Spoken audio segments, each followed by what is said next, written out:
Welcome to the Humanergy Leadership Podcast, where we tackle your toughest leadership challenges and share practical tools to help you lead with impact. Welcome to this episode. This is part of our What Great Teams Do Great Issues series. I'm David Wheatley.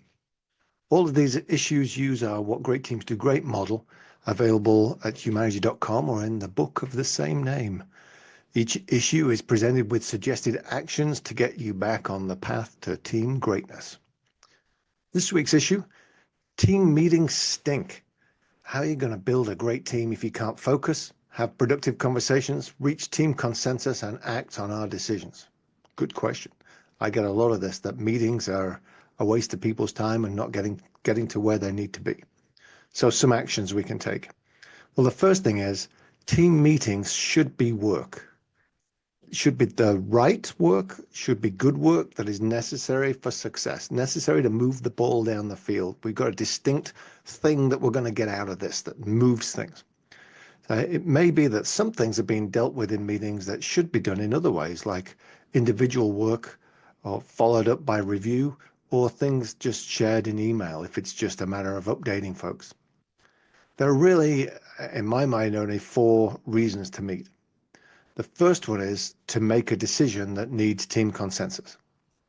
So if we gather to make a decision specifically about something, and it may be that we have to lay down the decision options as part of that to make sure that everybody's clear and aligned.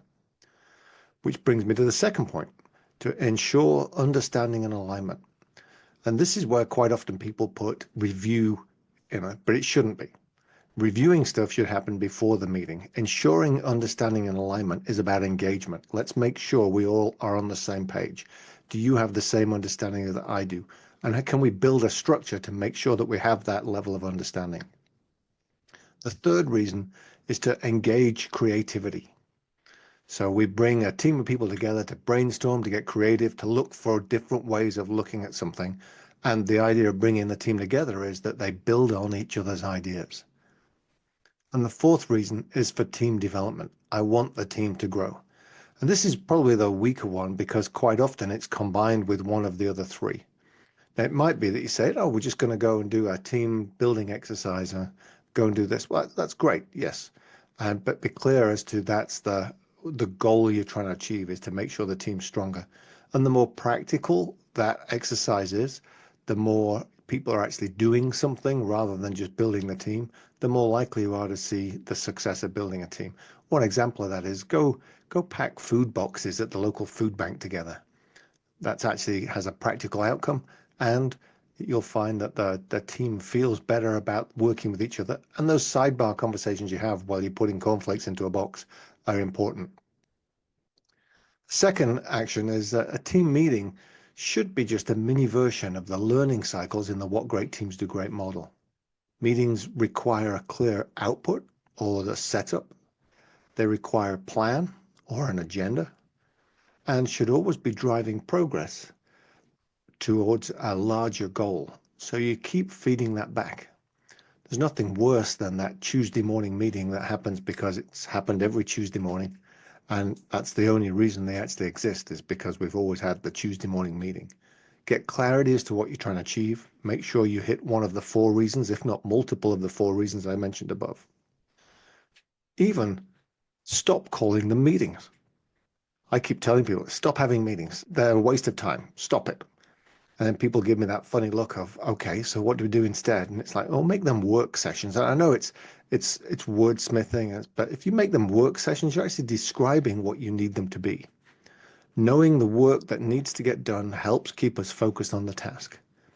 This can be particularly important during Zoom or Microsoft Teams meetings when we all have multiple screens and multiple distractions.